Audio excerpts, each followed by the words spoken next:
اعوذ باللہ من الشیطان الرجیم، بسم اللہ الرحمن الرحیم۔ پارہ نمبر 1 میں بیان کیے گئے اہم مضامین کو ایک نظر ہم دیکھیں گے انشاءاللہ۔ قرآن کریم کے کل 30 پارے ہیں، اور ان 30 سپاروں میں جو سب سے پہلا سپارہ ہے الف لام میم، پارہ نمبر 1، اس میں آغاز جو ہے وہ سورہ فاتحہ سے ہوتا ہے۔ سورہ فاتحہ کی 7 آیات ہیں، اور اس کے بعد سورہ بقرہ کی 141 آیات اس سپارے میں موجود ہیں، یعنی یہ سپارہ سورہ فاتحہ کی 7 آیات اور سورہ بقرہ کی 141 آیات پر مشتمل ہے۔ اس طرح یہ سپارہ 148 ٹوٹل آیات جو ہوئی اس سپارے میں 148 ٹوٹل آیات ہیں۔ سب سے پہلے سورہ فاتحہ کو ہم دیکھیں گے۔ قرآن کریم میں اللہ تعالیٰ نے 6 مضامین کو تفصیل کے ساتھ بیان کیا ہے: توحید، رسالت، قیامت، احکام، ماننے والے، نہ ماننے والے، اور ان 6 مضامین کا خلاصہ اللہ تعالیٰ نے سورہ فاتحہ میں بیان کر دیا۔ یعنی قرآن کا جو مکمل آؤٹ لائن ہے، پورے قرآن کا مکمل خلاصہ سورہ فاتحہ میں موجود ہے۔ اور اس کے بعد جو اللہ تعالیٰ نے، اللہ کے جو مقرب بندے ہیں، ان کو اللہ کیا کہتا ہے کہ وہ میرے انعام یافتہ بندے ہیں، اور اللہ نے کہا کہ تم نے جو دعا مانگنی ہے وہ اس طرح سے دعا مانگنی ہے کہ اللہ تو ہمیں سیدھے رستے پہ چلا، تو ہمیں ہدایت دے، اور ان لوگوں کے رستے پر چلا جن پر تو نے انعام کیا۔ یہاں اللہ اپنے انعام یافتہ بندوں کا بھی ذکر کر رہے ہیں، انہیں ہمارے سامنے لا کر اللہ کہہ رہے ہیں کہ ان کے جیسے تم نے بننا ہے، اور پھر ان ہدایت یافتہ لوگوں جیسا بننے کی ہم دعا بھی کر رہے ہیں۔ اور وہ انعام یافتہ لوگوں میں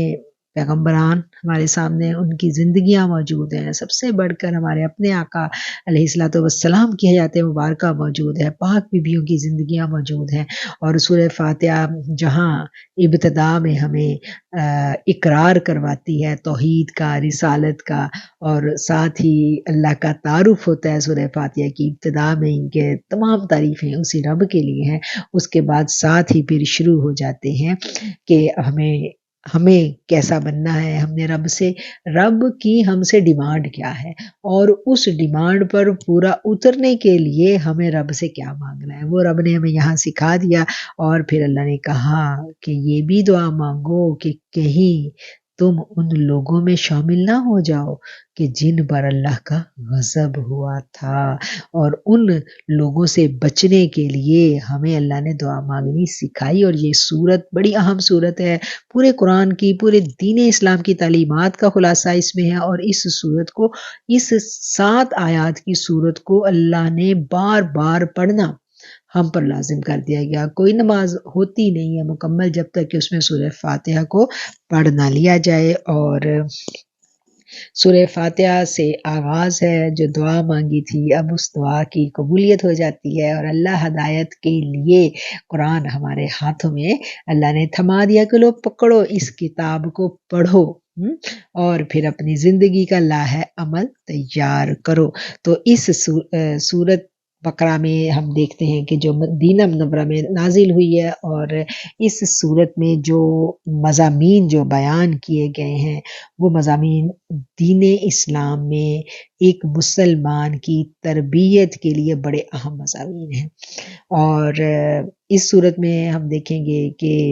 یہودیوں کے بڑے واقعات ہیں، تو ایک خیال دل میں یہ آتا ہے کہ بھئی قرآن تو ہمارے لیے ہے، تو ہمیں پرانی قوموں کے واقعات کیوں پڑھائے جا رہے ہیں؟ تو اس لیے پڑھائے جا رہے ہیں جناب کہ ہم سے پہلے دنیا کی امامت یہودیوں کو دی گئی تھی، اور پھر انہوں نے کیا کیا لغزشیں ان سے سرزد ہوئیں، جس کی وجہ سے دنیا کی امامت ان سے چھین لی گئی، اللہ غضبناک ہو گیا ان پر، اللہ ناراض ہو گیا، اور پھر اللہ نے یہ امامت امت محمدیہ کے ہینڈ اوور کر دی۔ تو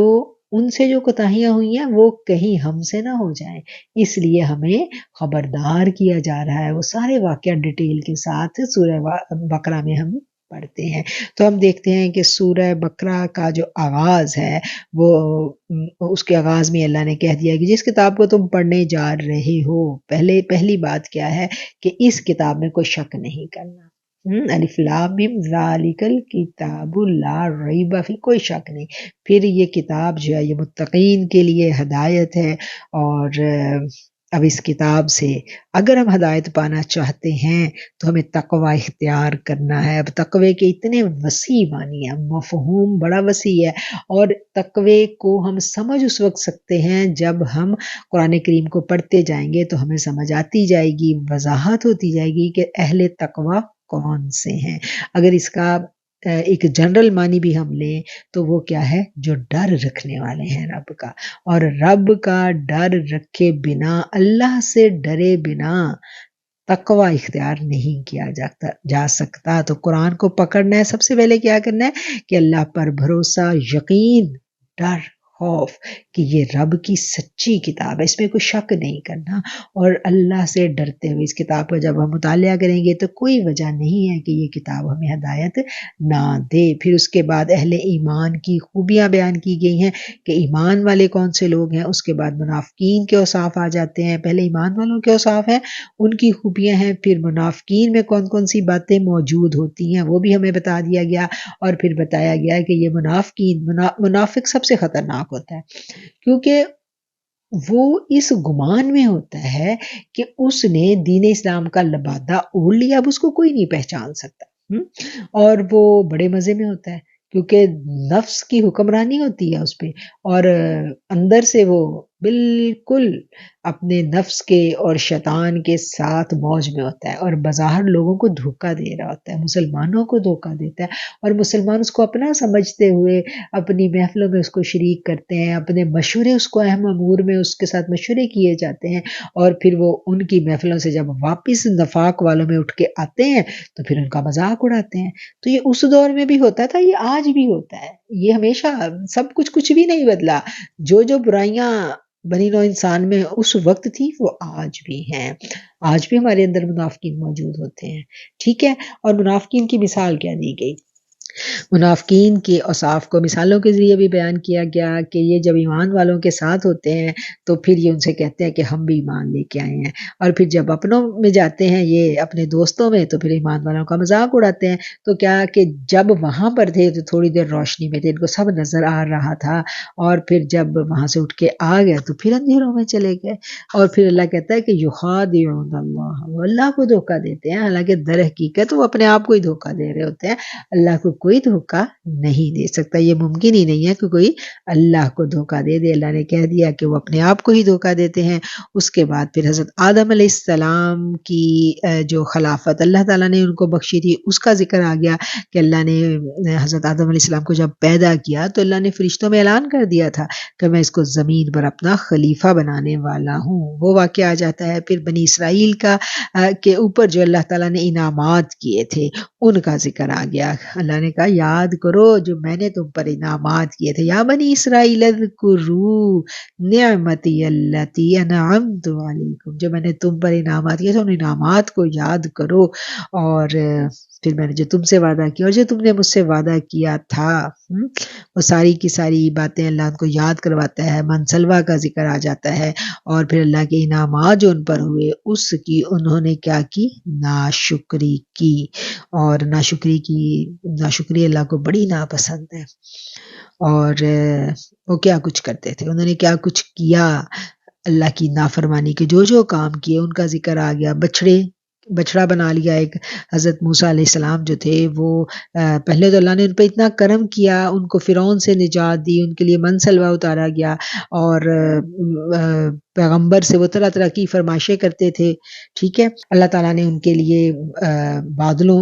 کا جو سایہ تھا اس کا انتظام کیا، پتھر سے ان کے لیے 12 چشمے جو تھے پانی کے وہ پھوٹے۔ 12 چشمے کیوں پھوٹے؟ کیونکہ وہ 12 قبیلے تھے، اور وہ 12 قبیلے آپس میں بڑا لڑتے جھگڑتے تھے، ہر قبیلہ دوسرے پر فوقیت لے جانے والا تھا۔ اللہ نے کیا کیا؟ اللہ نے پھر ان کو حضرت موسیٰ سے کہا کہ تم یہ پتھر کے اوپر اپنی عصا مارو، تو عصا جب ماری تو 12 چشمے الگ الگ ہر قبیلے نے پھر اپنے اپنے پانی پینے کی جگہ کو پہچان لیا، اور پھر اس کے بعد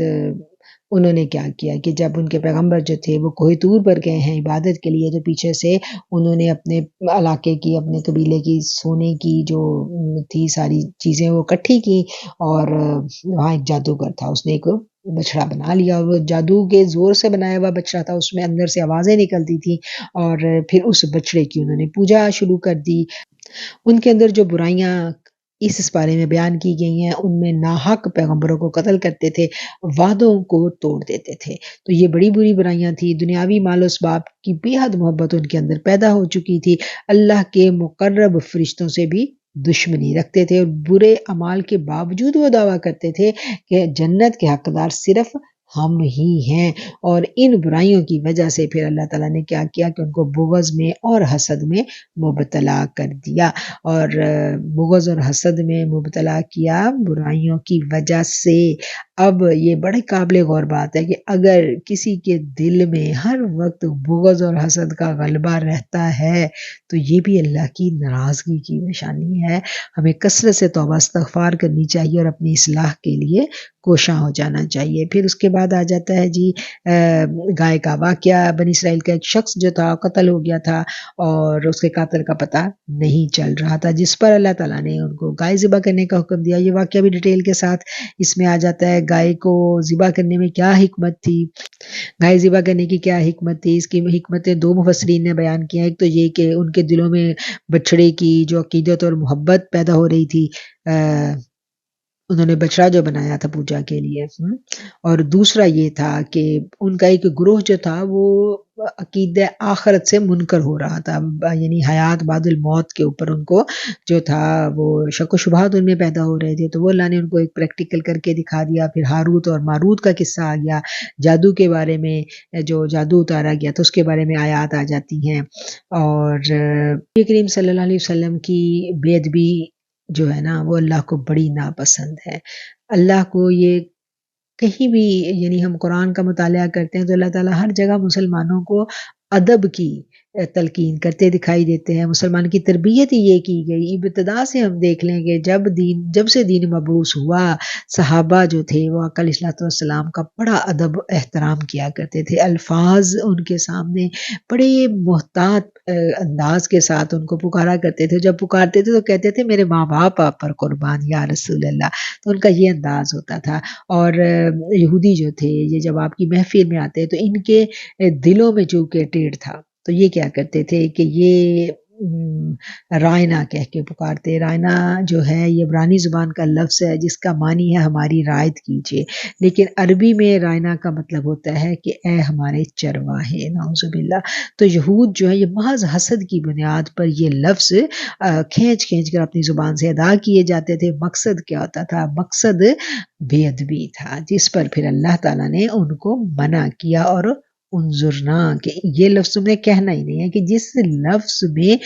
بے ادبی کا شائبہ تک بھی ہو جائے، مسلمان کو بھی اس سے یہ سبق سیکھنا ہے کہ کہیں شائبہ بھی نہ پڑ جائے، اس سے محتاط ہو جانا ہے۔ اور قرآن نے ادھر ہی بتا دیا کہ نہیں، ایسے تو تم نے یہ لفظ ہی چھوڑ دو کہنا، کہ جس میں تھوڑی شک بھی پڑ جائے کہ کوئی بے ادبی ہو رہی ہے، تو پھر لفظ بتا دیا گیا کہ اس طرح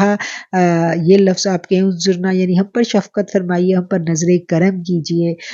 پھر حضرت ابراہیم علیہ السلام کا قصہ بیان کیا گیا ہے، اور حضرت ابراہیم کا بتایا گیا کہ ان کے اوپر اللہ تعالیٰ نے جتنے بھی امتحانات ڈالے وہ ثابت قدم رہے۔ وَإِذِ ابْتَلَىٰ إِبْرَاهِيمَ رَبُّهُ، کہ آپ کے رب نے جب بھی اسماعیل کو آزمایا تو وہ کیا ہے کہ وہ ثابت قدم رہے، اور پھر اللہ تعالیٰ نے ان کو تمام انسانوں کا امام بنا دیا۔ اب جتنے بھی دین دنیا میں آتے ہیں وہ سارے کے سارے، اس کے بعد جتنے بھی پیغمبر آئے وہ سارے حضرت ابراہیم علیہ السلام ہی کے دین کے پیروکار تھے، اور ابراہیم جو ہے وہ توحید پر تھے۔ ملت ابراہیمی کی اتباع جو ہے وہ سب ہمیشہ کے لیے سب انسانوں پر لازم کر دی گئی۔ کل بل ملت ابراہیم حنیفا وما کان من المشرکین۔ اس پارے کے آخر میں ہم دیکھتے ہیں کہ حضرت ابراہیم علیہ السلام کی ملت کا ذکر کیا گیا، جس ملت کی تکمیل کے لیے، جس دین ابراہیمی کی تکمیل کے لیے پھر آقا علیہ الصلوۃ والسلام کو مبعوث کیا گیا، اور اور پھر اینڈ میں صحابہ کرام کا جو ایمان لانا ہے اس کو معیار قرار دے دیا گیا اور کہہ دیا گیا کہ جس طرح یہ ایمان لائے ہیں، یہ جو رسول اللہ صلی اللہ علیہ وسلم کے صحابہ جس طرح ایمان لائے اسی طرح تم بھی ایمان لے کے آؤ، تو پھر تمہارا ایمان قابل قبول ہوگا۔ فَإِنْ آمَنُوا بِمِثْلِ مَا آمَنْتُمْ بِهِ فَقَدِ اهْتَدَوْا، کہ جس طرح یہ ایمان لے کے آئے ہیں اسی طرح تم ایمان لے کے آؤ گے تو پھر ہی تمہارا ایمان جو ہے وہ قابل قبول ہوگا۔ اور اس کے ساتھ ہم دیکھتے ہیں کہ ہمارا اسپارہ، پہلا اسپارہ جو ہے وہ مکمل ہو جاتا ہے۔